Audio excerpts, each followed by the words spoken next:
Boa noite, amada Igreja do Senhor, graças e paz a todos os irmãos.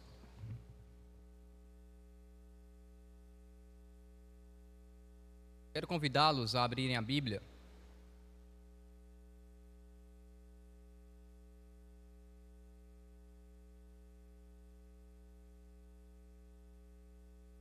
O Evangelho de Mateus, no capítulo 5. Vamos ler novamente, do versículo 10 ao 12. Estamos encerrando a introdução da nossa série Pérolas do Alto, uma exposição do Sermão da Montanha. E hoje nós encerramos a introdução, ok? Que é as bem-aventuranças. E essa bem-aventurança, se você percebeu, ela é a maior das bem-aventuranças, no tamanho, né? As outras são mais curtas. Diz assim a palavra do Senhor: Bem-aventurados os perseguidos por causa da justiça, porque deles é o reino dos céus. Bem-aventurados são vocês quando, por minha causa, os insultarem e os perseguirem, e mentindo disserem todo o mal contra vocês. Alegrem-se e exultem, porque é grande a sua recompensa nos céus, pois assim perseguiram os profetas que viveram antes de vocês. Amém. Obrigado, Deus, pela tua palavra. Nós confirmamos a oração feita aqui pelo teu filho, e tu fale aos nossos corações, Senhor, a começar pelo meu. Ajuda-nos, ó Pai, a compreender a tua palavra. Edifica a tua igreja, Pai. Assim eu oro em nome de Jesus. Amém. A palavra para as crianças marcarem é o nome, a palavra perseguidos, ok? Então toda vez que falar a palavra perseguidos, você marca aí, criança, no quadradinho aí do material que você recebeu, tá bom? E é só nível de informação, irmãos. Esse materialzinho que é entregue, a ideia é que os pais possam usá-lo durante a semana para instruir os filhos, tá? Em algum momento. Porque se você percebeu, tem algumas perguntinhas aí a mais na parte final. Por exemplo, o que devo crer sobre Deus? O que Deus quer que eu faça? Então a ideia é que, à luz do sermão, os pais consigam detectar detectar respostas para essas perguntas e assim passar para os seus filhos, ok? Durante a semana. Irmãos, tempos atrás, uma frase ou uma expressão ficou muito conhecida no meio evangélico. A expressão era: eu estou sendo perseguido. Não sei se você se lembra, mas essa expressão ela foi proferida pelo conhecido apóstolo Valdemiro Santiago. Valdemiro se dizia perseguido pelos ímpios, se dizia perseguido pelos evangélicos e se dizia perseguido até pela polícia. E por vezes ele usou essa bem-aventurança para dizer que ele era abençoado, dado que ele estava sendo ou enfrentando perseguição na sua vida.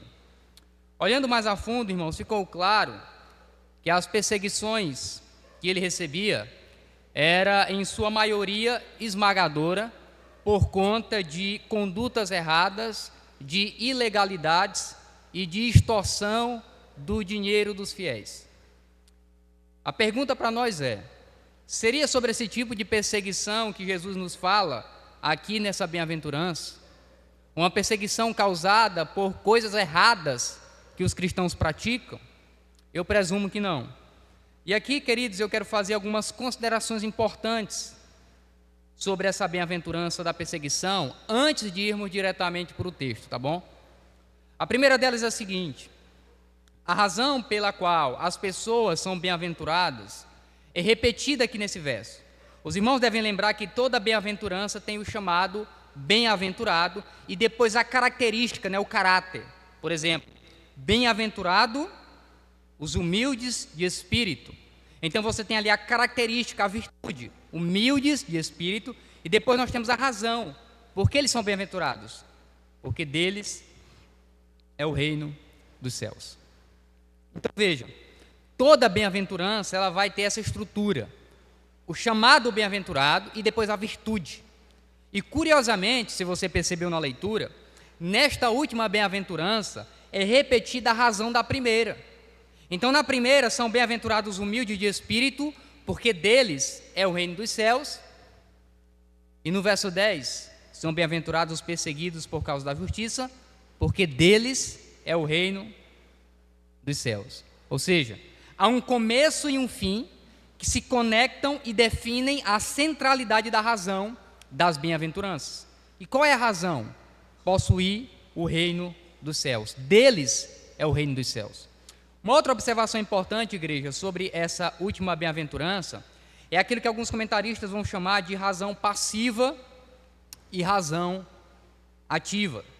Por exemplo, enquanto as bem-aventuranças anteriores, elas são ativas, no sentido de que você busca ou faz alguma coisa, você é humilde, você chora, você tem fome e sede de justiça, você é pacificador. Já no caso dessa última, é algo passivo. Não é mais algo que você faz, mas é algo que fazem com você. É como se Jesus estivesse dizendo: olha, isto é o que vai acontecer com vocês se vocês forem crentes. E essas outras virtudes, se elas estiverem em vocês, é isso que vai acontecer. Qual é o resultado disso? Vocês serão perseguidos. Então, irmãos, veja, a gente não busca essa perseguição. Por isso que a razão é passiva. Essa perseguição, na verdade, ela vem até nós. A gente não busca ela. Enquanto eu busco, por exemplo, ser humilde de espírito, eu busco chorar as minhas misérias, eu busco ser manso, eu busco ter fome e sede de justiça, a perseguição eu não busco. Ela, na verdade, simplesmente vem até mim enquanto eu executo as outras virtudes. E aí, uma terceira e última consideração, para a gente mencionar, é que nos versículos 11 e 12, que nós vamos ver aqui, eles são uma extensão da oitava bem-aventurança. Vejam, não são duas bem-aventuranças, mas uma com extensão. O que é que justifica isso? Dentre as razões, é porque nós temos aqui uma repetição da palavra perseguição. Veja aí, você tem primeiro aí, bem-aventurados os perseguidos, e depois tem, bem-aventurados sois quando por minha causa vos perseguirem. Então você tem uma repetição aí, e essa repetição mostra que na verdade você tem uma explanação, uma ampliação da bem-aventurança. Então, aqui é uma bem-aventurança só, expandida. Ele dá mais explicações para ela. Diante disso, eu quero ver com a igreja três coisas sobre essa bem-aventurança, três aspectos, tá? A essência da perseguição, o que ela é. Depois vamos ver a causa da perseguição, por que ela ocorre. E por fim, nós vamos ver o resultado da perseguição, que recompensa há. Em primeiro lugar, a essência da perseguição. A palavra no original utilizada aqui para perseguição é uma palavrinha que, segundo o dicionário do Novo Testamento, significa sofrer ou fazer sofrer, fazer alguém sofrer, fazer o outro sofrer, mais ou menos isso. É como se alguém estivesse seguindo no nosso rastro o tempo todo. É como se alguém tivesse, na medida que você caminha, chutando o seu calcanhar. É incômodo, né? Você caminhando e sentir toda hora alguém ali, às vezes está andando na rua ali, alguém pisa no seu chinelo, aí quebra o cabresto, né? Aconteceu talvez com alguns irmãos isso. Então, é algo incômodo. Agora imagina isso de maneira sequencial. Essa é a ideia que o original traz da palavra perseguição, um sentido ilustrativo. E aí o dicionário grego ele destaca que esse sofrimento, ele pode ser um sofrimento físico, como foi no caso dos mártires, né? Pessoas morreram pela fé, mas pode ser também um sofrimento interior, chamado sofrimento na alma. Já já a gente vai ver algumas formas, né, que essa perseguição acontece, que é quando falam mal de você e quando vos injuriam. Mas a primeira coisa que precisamos entender aqui, igreja, é que Jesus Cristo ele deixa muito claro que a perseguição para o cristão, ela não será uma probabilidade, tá bom? Mas ela é uma certeza. Jesus não diz assim, ó, bem-aventurados sois, se porventura, em alguma ocasião, talvez em casos raros, vocês forem perseguidos. Não. Ele também não diz, por exemplo, bem-aventurados sois, se, quem sabe, alguma perseguição chegar até você. Na verdade bem-aventurados sois quando por minha causa vos perseguirem. No entanto, o texto vai dizer também que você é bem-aventurado por isso. E aí pode soar um pouco paradoxo para nós, porque veja, como é que eu sou feliz porque eu estou sendo perseguido? Como a gente entende isso? Para entender isso, a gente tem que voltar lá para o que aconteceu na queda. Lá em Gênesis 3,15, após o homem cair e desobedecer à ordem de Deus, Deus estabelece um novo meio para esse homem ser restaurado. E aí Deus está lançando a maldição sobre a serpente, lá em Gênesis 3,15. E ele diz que ele vai estabelecer uma inimizade, uma hostilidade. Porém, inimizade entre ti e a mulher, entre a tua descendência e a descendência dela. Você vai ferir o calcanhar dele e ele vai ferir a sua cabeça. Então, você tem ali um estabelecimento de uma inimizade, de uma relação hostil. Que relação hostil é essa? É a relação entre duas partes da humanidade. Aqueles que são descendentes da mulher e aqueles que são descendentes da serpente. E aqui vale pontuar o seguinte, os filhos da serpente não são serpentinhas pequenas. E os filhos da mulher não é toda a humanidade. Não é bem isso. Por quê? Porque o primeiro filho da mulher, que é Caim, quando ele nasce, o Novo Testamento vai dizer que ele é filho de quem? Da serpente. Do maligno. Então você começa a entender que aquela profecia, ou aquela forma que Deus estabelece ali, aquela inimizade, é entre duas partes da raça humana. Aqueles que amam a Deus e odeiam o pecado, e aqueles que amam o pecado e odeiam a Deus. Aqueles que amam a Deus e odeiam o pecado, e aqueles que amam o pecado e odeiam a Deus. São duas partes da raça humana. É aquilo que racha no meio toda a humanidade. Os que amam a Deus e os que odeiam a Deus. É tanto que João Batista, se você lembrar, quando ele olha para aqueles homens que amam o pecado, ele chama eles de quê? Raça de víboras. Ou seja, filhos da serpente. É a mesma ideia. Jesus também vai dizer que alguns fariseus eram filhos do diabo. Então perceba que essa perseguição começa exatamente por conta dessa inimizade. Pense um pouco, por exemplo, logo após Adão e Eva pecarem, tem o nascimento dos filhos Caim e Abel. E logo ali no início, você vê Caim perseguindo Abel. Há uma perseguição de Caim com Abel. Mas por qual razão que Caim persegue Abel? O que foi que Abel fez com Caim para que ele o perseguisse? Nada. Simplesmente, Abel foi aceito diante de Deus. Abel era um cidadão do céu. Abel demonstrava características daqueles que pertencem ao reino de Deus. E esta razão foi suficiente para que Caim perseguisse seu irmão. E foi uma perseguição até a morte. E aí, desde então, igreja, o povo de Deus vem sendo perseguido. Até fisicamente. Para citar alguns casos, ao longo da história, nós temos os amigos de Daniel, lá em Daniel 8, onde aqueles jovens são perseguidos pelo governo da época e são lançados numa fornalha ardente, simplesmente porque foram fiéis ao Senhor. Só por isso. E Jesus confirma essa ideia em João 15. Veja você comigo, no capítulo 15, versículos 18 e 19, diz assim: se o mundo os odeia, tenham em mente que antes odiou a mim. Se vocês pertencessem ao mundo, ele os amaria como se fossem dele. Todavia, vocês não são do mundo, mas eu os escolhi tirando-os do mundo, por isso o mundo os odeia. É curioso que Jesus diz, e o mundo odeia vocês, não é por conta de vocês, mas é porque ele me odeia. O apóstolo Paulo, ele entendia isso muito bem. Paulo chega a essa mesma conclusão em 2 Timóteo 3, versículo 12, dizendo, de fato, todos os que desejam viver piedosamente em Cristo Jesus serão perseguidos.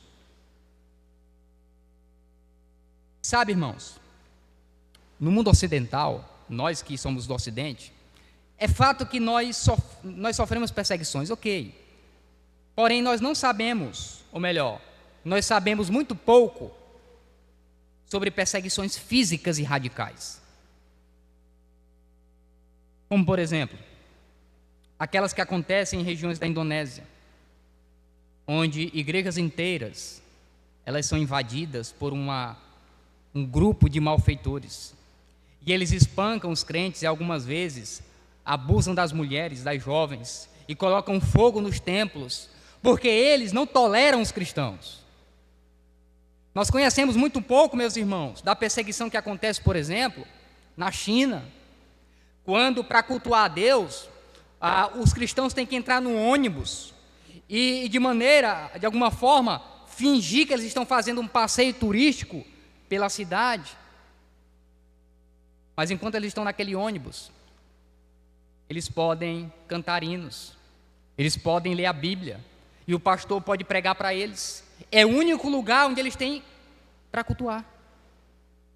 Em muitos lugares ali na China. Nós conhecemos muito pouco, irmãos, da perseguição que ocorre, por exemplo, no Sudão. Quando os meninos e meninas, filhos de pais crentes, eles são sequestrados e vendidos depois, mas antes deles serem vendidos, os sequestradores dizem para os pais, se vocês negarem essa religião, nós devolvemos seus filhos.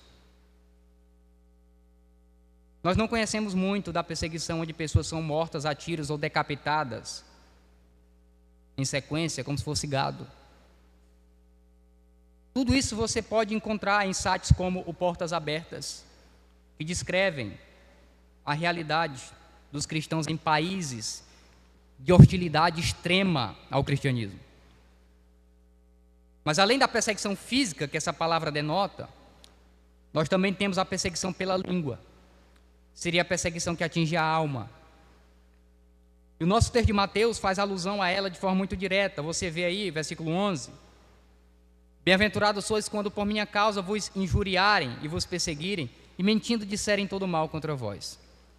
Aqui nós temos uma característica de perseguição. Não necessariamente a perseguição física, aquela que você perseguia e prendia ou até matava a pessoa.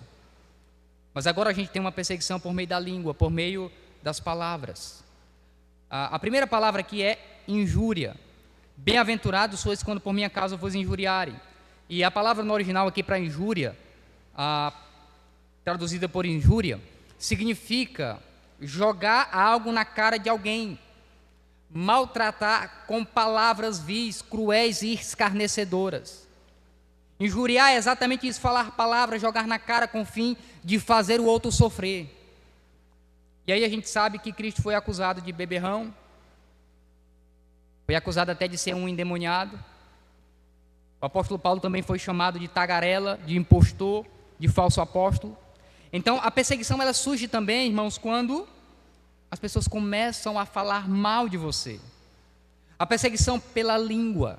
E isso é injúria, é exatamente você maltratar com palavras vis, com crueldade o outro.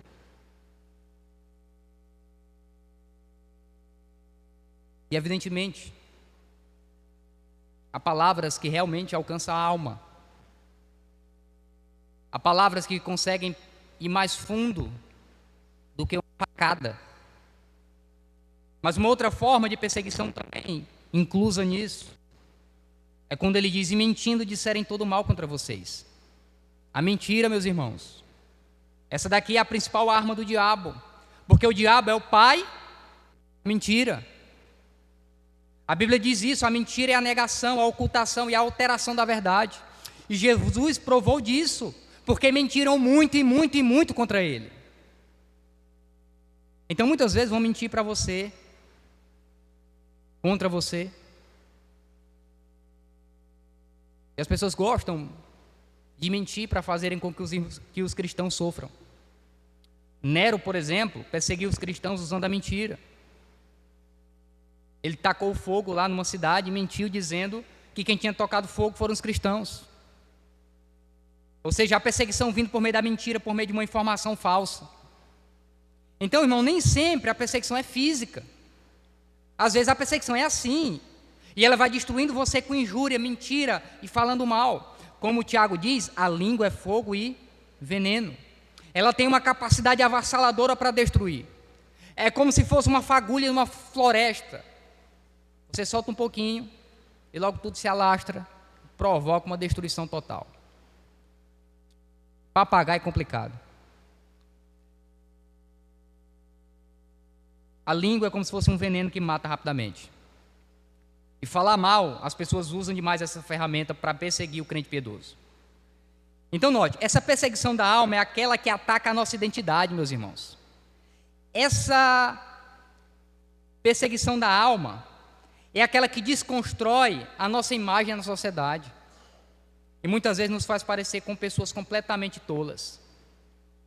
Porém, a perseguição da primeira forma, a perseguição física, ela se demonstrou ineficiente contra a igreja do Senhor ao longo dos séculos, sabia? Curiosamente isso, é muito curioso. Aquela que parecia ser o pior tipo de perseguição se mostrou ineficiente contra o povo de Deus ao longo da história. Há um dos pais da igreja chamado Tertuliano, que ele escreve na sua obra apologética que o sangue dos mártires é a semente da igreja. Qual era a ideia disso? Quanto mais os homens piedosos eram martirizados, mortos, mais a igreja crescia e mais a igreja se fortalecia. E durante a história se percebeu que isso não conseguia abater a igreja, isso não conseguia segurar a igreja, esse tipo de perseguição. E aí nos parece que, diante disso, talvez Satanás, percebendo que essa perseguição física não tinha muito efeito, começa-se então uma perseguição de outra forma, uma perseguição mais suave, uma perseguição mais sutil. Um comentarista vai dizer que em nossos dias nós enfrentamos perseguições não físicas, mas perseguições suaves e sutis, seja ela na política, na economia ou social. São aquelas perseguições, irmãos, que vão em áreas da nossa sociedade e vão tipo que nos cozinhando e nos prejudicando. Por exemplo, a demissão do trabalho por ser cristão. Isso é uma perseguição econômica. Quando você sabe que a pessoa é cristã e você faz de tudo para demitir ela por conta da sua fé, sendo que a pessoa precisa daquilo economicamente para sobreviver. Pode ser também quando a pessoa tem uma certa influência no seu trabalho, ou até mesmo no governo, e as pessoas perseguem você para que você não tenha mais tanta influência. Isso é uma perseguição política. E muitas vezes perseguição educacional também acontece. Pense em alguém que tem que fazer um trabalho na escola ou na universidade, e que alguns pontos da sua fé são ameaçados por conta do trabalho que você tem que fazer. E a pessoa acaba sendo prejudicada na matéria ou reprovada. Esses tipos de perseguições não físicas, irmãos, vão se misturando, ou melhor, se instaurando em nossa cultura, e como diz um teólogo chamado Jerry Bridges, vão nos cozinhando.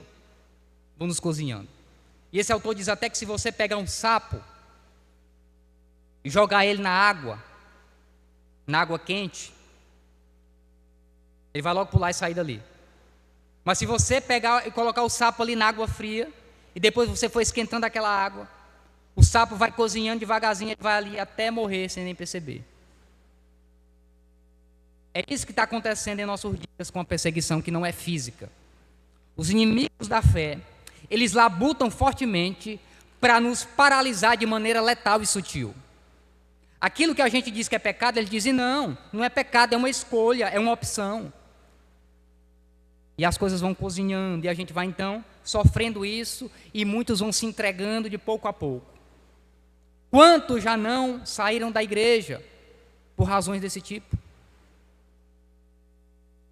Porque foram cozinhando com a cultura, porque foram se amoldando à cultura. Irmão, é nessas horas que o Senhor nos chama a entender que vale a pena a gente se manter firme, ainda que venham perseguições físicas e perseguições na alma. Você quer viver piedosamente, meu querido irmão? Então saiba que uma vida devota ao Senhor vai atrair uma hora ou outra perseguição a você. Eu não posso encobrir isso de você. A fé cristã, ela envolve a perseguição em determinadas áreas da vida. Segundo, o texto também nos mostra a causa da perseguição. Por que ela ocorre? E, meus irmãos, isso aqui é muito importante. Porque a gente deve lembrar que sofrer é algo inerente à natureza humana e, portanto, nós precisamos compreender qual é a causa do sofrimento. E qual é a causa do sofrimento que se encaixa na bem-aventurança aqui que o texto apresenta para nós. Essa bem-aventurança de sermos perseguidos. Porque, note, não é simplesmente, pastor, o senhor não sabe, eu estou sofrendo tanto no meu trabalho, eu estou sofrendo tanto nisso aqui, eu acho que eu entro aí nessa bem-aventurança, eu sou esse perseguido aí que o Senhor está falando, eu sou esse bem-aventurado aí. Calma. Por qual motivo você está sendo perseguido? Porque o texto aponta que a perseguição tem uma causa honrosa. Não é uma perseguição geral, independente do motivo. Pelo contrário, esse tipo de perseguição é específica em seu motivo, específica. Quais os tipos, então, de perseguições, de sofrimento que essa bem-aventurança fala, irmãos? Ou melhor, vamos começar por aquele tipo que ela não fala. Por exemplo, essa bem-aventurança não está falando daquelas pessoas que são perseguidas por conta da sua própria insensatez, dos seus próprios erros e pecados. Às vezes você erra, você falha e você começa a ser perseguido. Por exemplo, você está trabalhando, aí você faz um negócio todo mal feito no seu trabalho. Você é um funcionário de alguém. Você é um funcionário relaxado.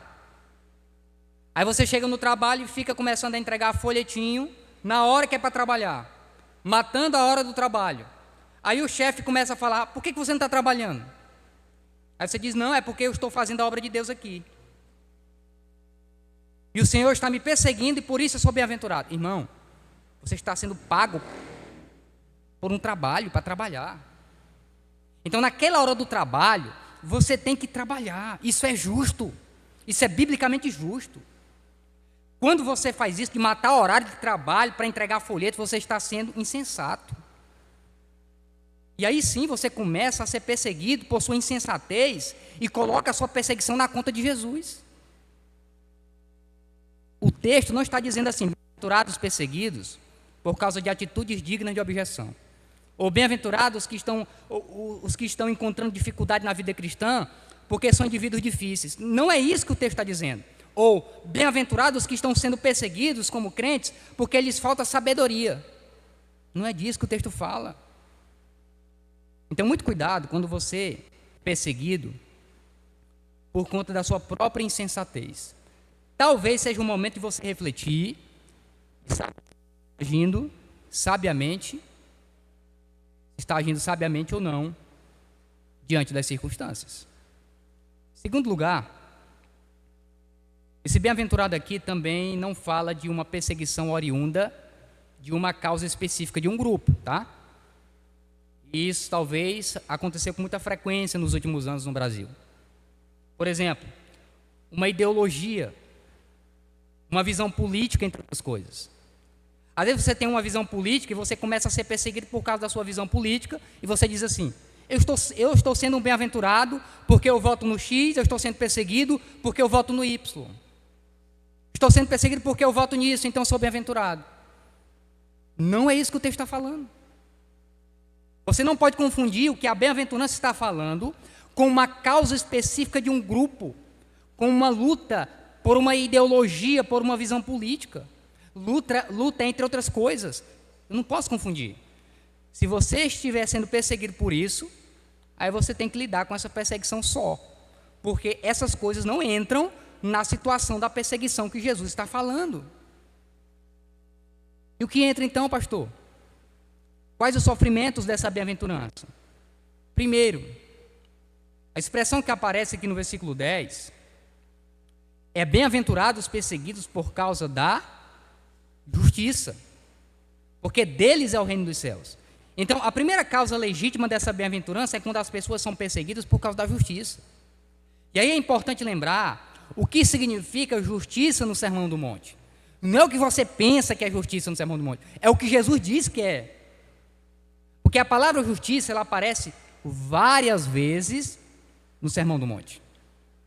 E a gente tem que olhar todas as vezes que ela aparece para podermos entender qual o conceito de justiça aqui. Mas como eu já falei uma vez, a ideia aqui não é justiça social, que é pregada por aí, ok? Justiça aqui no Sermão do Monte é algo totalmente diferente. Por exemplo, no capítulo 5, versículo 20, nós temos a palavra justiça aparecendo de novo. Porque vos digo que, se a vossa justiça não exceder em muito a dos escribas e fariseus, jamais entrareis no reino dos céus. Veja, ele está dizendo que justiça é algo que os fariseus faziam, mas que a gente precisa fazer o quê? Exceder. A gente precisa ser melhor do que os fariseus na prática disso. Então, justiça está falando de uma prática de alguma coisa. A primeira coisa que está clara para a gente é isso. No capítulo 6, versículo 1, ele também diz assim, ó: guardai-vos de exercer a vossa justiça diante dos homens, com o fim de ser vistos por ele. Outra sorte não tereis galardão junto de vosso Pai Celeste. De novo, fica claro para a gente que justiça é algo que a gente pratica, é algo que eu faço. De modo específico, aqui no capítulo 6 pelo menos, ele vai falar sobre ajudar, dar esmolas, né, que era uma prática que eles faziam. Ele vai falar sobre orar e jejuar. 3 coisas aqui que eram a tríade do povo judeu: dar esmola, orar e jejuar. Então, justiça aqui é uma prática de alguma coisa. Finalmente, no capítulo 6, versículo 33, aparece mais uma vez no Sermão do Monte a palavra justiça, quando diz assim, ó: buscai, pois, em primeiro lugar o seu reino e a sua justiça, e todas essas coisas vos serão acrescentadas. Note que aqui a gente precisa buscar o reino de Deus, a justiça do reino de Deus. Ou seja, um conjunto de práticas, um conjunto de normas que estão condizentes com o quê? Com o reino de Deus. Ou seja, o conceito por trás da palavra bíblica justiça está relacionado a obras que são feitas em conformidade com uma norma. É basicamente essa a ideia. Quando é que eu pratico a justiça? Quando eu me amoldo a uma norma. Ao mesmo tempo que quando eu saio dessa norma, quando as minhas obras não estão de acordo com essas normas, então eu não estou mais praticando a justiça do reino. E como eu falei uma vez, o agir de acordo às normas do reino de Deus é aquele que vamos chamar também de santidade. Então, justiça é viver conforme a norma que foi estabelecida. E nesse caso aqui nós estamos falando de que tipo de norma? A norma do reino dos céus. Então, essa justiça que o texto está falando, meus irmãos. Diante disso, a ideia do capítulo 5 é a seguinte, ó: quando eu for perseguido, porque eu estou simplesmente andando de acordo com a norma do reino dos céus, aí sim, essa aqui é a perseguição da bem-aventurança. Quando eu estou vivendo piedosamente, aí sim, essa é a norma da bem-aventurança. Irmãos, nós vivemos um mundo caído. Os irmãos sabem. Profundamente caído. Então, ao demonstrar a justiça transparente,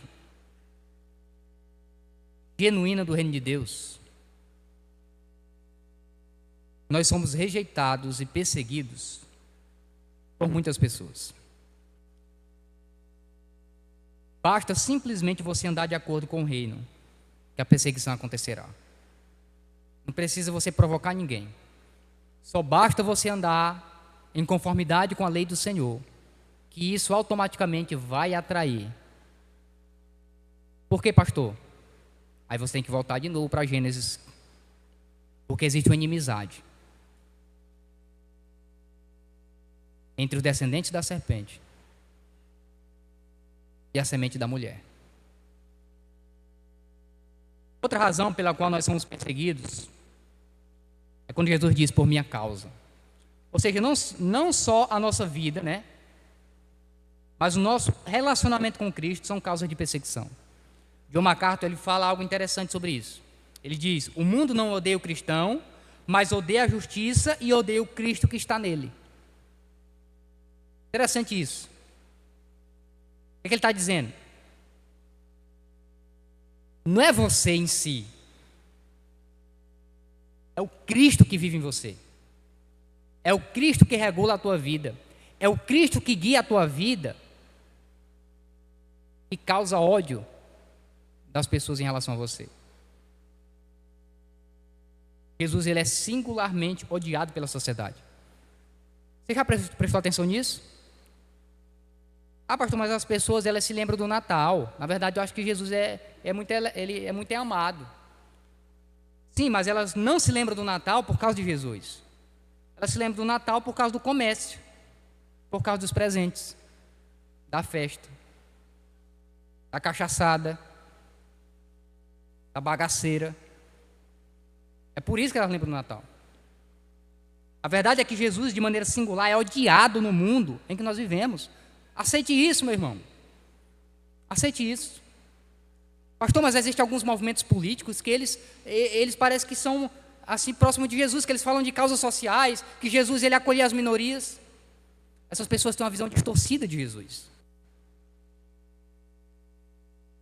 A visão que eles têm de Jesus é totalmente distante do que o Evangelho apresenta sobre Jesus. Eles pegam uma fatia de algo que Jesus fazia e eles resumem o Cristo, o Deus encarnado, a uma coisa pequena, a uma compreensão que se adequa a uma perspectiva política partidária.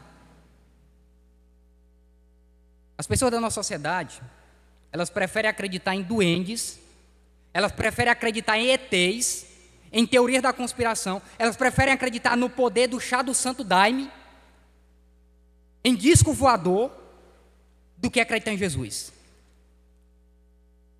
Eu não sei se você já se perguntou, mas por que as pessoas preferem acreditar no mundo dos espíritos, no horóscopo, do que acreditar na realidade de Jesus Cristo?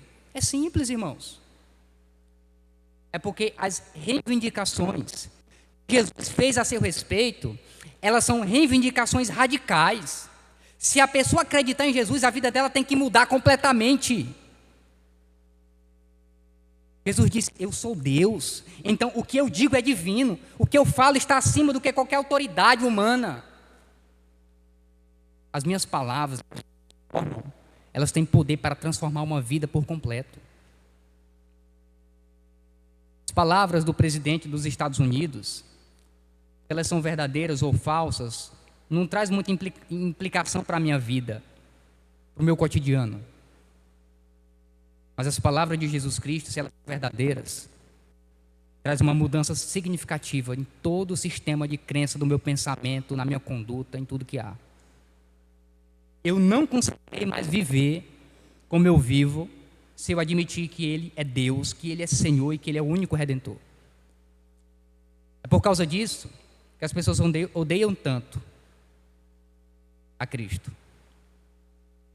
E porque as pessoas odeiam tanto, Jesus diz: por minha causa, vocês serão perseguidos. A raiz da nossa perseguição está no fato de Jesus ser odiado, irmãos. Irmãos, uma hora ou outra, nós que somos súditos desse reino, nós vamos ter que lidar com isso e sofrer a perseguição. Uma hora ou outra, nós seremos desafiados a escolher entre viver a justiça do reino ou abraçar a política da vizinhança. Dependendo da sua postura, você receberá com recompensa devida. Nosso último ponto, já caminhando, faz parte das aplicações finais também. Ele vai tratar sobre a recompensa dos perseguidos. O texto diz que dos perseguidos por causa da justiça é o reino dos céus. O reino dos céus é o reino de Deus, igreja. Que é algo que nós já entramos, já participamos, mas ainda aguardamos a completude dele. O reino de Deus, ele tem 3 estágios. O estágio inicial, o estágio de desenvolvimento e o estágio de consumação. Jesus ali começou o estágio inicial. Hoje nós vivemos ainda no estágio de desenvolvimento. E nós estamos esperando o estágio de consumação, que é quando Cristo vier. O reino de Deus é algo que nós aguardamos a completude dele. E o texto diz que ele é nos dado, né? Como se o reino dos céus fosse a nossa possessão. Ele é dado a nós. E veja, não é um lugar onde eu vou morar lá e ficar um pouquinho, mas é uma propriedade nossa que Deus já nos garantiu. Deles é o reino dos céus, ou seja, os perseguidos por causa da justiça tomarão posse desse reino glorioso. Como diz lá em Romanos, os sofrimentos do tempo presente não se comparam às glórias a serem reveladas em nós no futuro. Mas voltando para Mateus capítulo 5, me chama a atenção o versículo 12, quando diz: regozijai-vos e exultai, porque grande é o vosso galardão. Aqui é uma ordem, viu, irmãos? É um imperativo. É o mesmo termo que aparece em Filipenses 4:4, quando diz assim: alegrai-vos no Senhor. Outra vez digo, alegrai-vos. É o mesmo termo que aparece aqui. É uma alegria que rompe as circunstâncias. E ele fundamenta ao dizer: porque grande é o vosso galardão. E meus irmãos, quando eu e você formos perseguidos, Jesus diz que nós devemos nos alegrar. Devemos ter motivo de alegria. E a razão pela qual devemos ter motivo de alegria não é porque nós somos masoquistas ou porque nós temos prazer na dor. Mas é uma alegria onde nós entendemos qual é o verdadeiro prazer. Jesus diz: grande é o vosso galardão no reino dos céus. Em outras palavras, o que ele está dizendo? A sua vida não termina com a perseguição. Irmãos, isso é glorioso ouvir do Senhor. A perseguição, ela não põe um ponto final na sua existência. Ela não é a marca final para você. Sua marca final é o galardão que você vai receber no reino vindouro. Sua marca final é a herança eterna que você receberá do Senhor. Ele diz: dessa mesma maneira, eles perseguiram os profetas. Ou seja, se você está sendo perseguido por minha causa, não por sua causa, mas se você está sendo perseguido por minha causa, você está em boa companhia, porque eles perseguiram os profetas de Deus no passado, dessa mesma maneira. E assim como os profetas foram recompensados, vocês também serão. E eu quero finalizar falando dessa questão do galardão. Porque muitas vezes a gente trata esse assunto de maneira muito irrelevante. Como se tudo que envolvesse a palavra galardão fosse um mistério. E não é bem assim. Há sim questões misteriosas, mas há também coisas reveladas. Há indícios bíblicos sobre o assunto. A primeira coisa que você precisa entender é que galardão não é um tema periférico ou um tema sem importância, tá? Lá em Hebreus, no capítulo 11, no versículo 6, de fato, sem fé é impossível agradar a Deus, porquanto é necessário que aquele que se aproxima de Deus creia que Ele existe e que se torna galardoador dos que o buscam. Veja que crer que Deus é galardoador faz parte da essência da fé. Um dos elementos da fé bíblica é acreditar, é ter a convicção que Deus recompensa os seus. Em segundo lugar, é importante entender o significado da palavra galardão. Galardão significa, resumidamente, recompensa por um trabalho, é uma recompensa por um trabalho. É a ideia de salário, é dar a alguém referente àquilo que ele fez. E a próxima coisa que você deve entender é que nós recebemos galardões por nossas obras nessa vida e no mundo vindouro. Não só no mundo vindouro. Os versos seguintes de Hebreus explicam isso. Porque todos os versos seguintes de Hebreus capítulo 11 são exemplos do verso 6, são exemplos de pessoas ao longo da história bíblica que creram e foram galardoadas por crer, pela fé. É isso que Hebreus vai mostrar, os chamados heróis da fé e as suas recompensas. Por exemplo, o versículo 7 vai dizer assim, ó: pela fé, Noé foi avisado divinamente a respeito de coisas que ainda não se viam. Movido por santo temor, construiu uma arca para salvar sua família. Por meio da fé, ele condenou o mundo e tornou-se herdeiro da justiça, que é segundo a fé. Então, note que o galardão de Noé foi ele e sua família sobreviver ao dilúvio, e isso é um exemplo de galardão nessa vida, não no mundo vindouro. Noé recebeu o livramento do dilúvio, foi nessa vida. O galardão ele tem esses dois aspectos. O galardão ele se aplica a essa vida em muitos momentos e ao mundo vindouro. Outro exemplo de galardão nessa terra, no versículo 11 de Hebreus, quando diz assim, ó: pela fé, também a própria Sara recebeu o poder para ser mãe, não obstante o avançado de sua idade, pois teve por fiel aquele que lhe havia feito a promessa. Então vejam, ainda nessa terra, Deus concede galardões para os seus filhos. Sara, uma pessoa que não tinha, na visão humana, condição alguma de ter filho, o Senhor concedeu a graça a ela. Mas e o galardão nos céus? Por exemplo, Hebreus 11:35 fala da ressurreição no mundo vindouro como um tipo de galardão. Já pensou nisso? O fato de Jesus te ressuscitar dos mortos no dia da vinda dele é um tipo de galardão. Hebreus 11:35 fala disso. Hebreus 11:10 fala de herdar a terra no mundo vindouro como um galardão. Novos céus, novas terra restaurados serão posse do povo de Deus. É um tipo de galardão. Porque essa é a estrutura de Hebreus 11. Cita as pessoas, mostra a fé delas em Cristo e o que elas receberam por isso. Romanos capítulo 2, versículos 6 e 7 diz que a vida eterna no mundo vindouro é um galardão. Será de acordo com as suas obras. E aí eu quero dar pelo menos um exemplo de galardão no mundo vindouro, que nem todos recebem da mesma forma. Está lá em Mateus capítulo 19. O contexto ali, para a gente encerrar, é de Jesus falando com um jovem rico e dizendo que uma forma dele obter tesouros nos céus, falamos até um pouco sobre isso de manhã, seria ele vender os bens, dar aos pobres e segui-lo. Lá na frente os apóstolos vão dizer basicamente assim para Pedro, lá em Mateus 27, então Pedro lhe respondeu, falando a Jesus: nós deixamos tudo para seguir-te. Que será de nós, Senhor? Ou seja, Senhor, a gente fez tudo, abrimos mão de tudo. O que a gente ganha no reino vindouro? Aí Jesus responde ele no versículo 28, ó: digo-lhes a verdade, por ocasião da regeneração de todas as coisas, quando o Filho do Homem se assentar em seu trono glorioso, vocês que me seguiram também se assentarão em 12 tronos para julgar as 12 tribos de Israel. Então note que os apóstolos recebem um galardão de juízes específicos de Israel. Isso não vai acontecer agora. Isso vai acontecer apenas no mundo vindouro. Então, irmãos, os perseguidos por causa da justiça serão galardoados pelo Senhor.